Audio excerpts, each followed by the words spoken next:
Praise the lord. యేసు తన శిష్యులతో ఫిలిప్పుదైన కైసరియతో చేరిన గ్రామములకు బయలుదేరాను.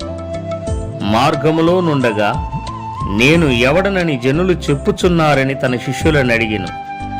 అందుకు వారు, కొందరు బాప్తిస్మమిచ్చు యోహాను అనియు, కొందరు ఏలియా అనియు, మరికొందరు ప్రవక్తలలో ఒకడనియు చెప్పుకొనుచున్నారనిరి.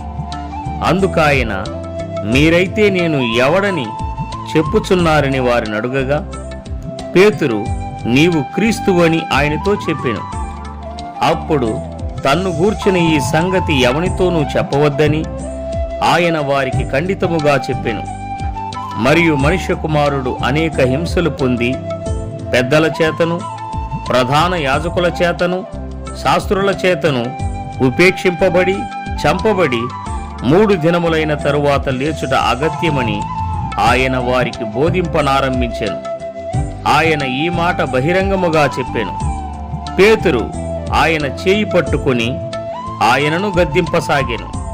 అందుకాయన తన శిష్యుల వైపు తిరిగి వారిని చూచి, సాతానా, నా వెనుకకు పొమ్ము, నీవు మనుష్యుల సంగతులను మనస్కరించుచున్నావు గాని దేవుని సంగతులను మనస్కరింపకున్నావని పేతురును గద్దించెను.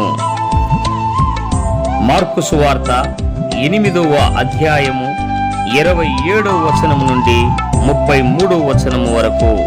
ఆమేన్.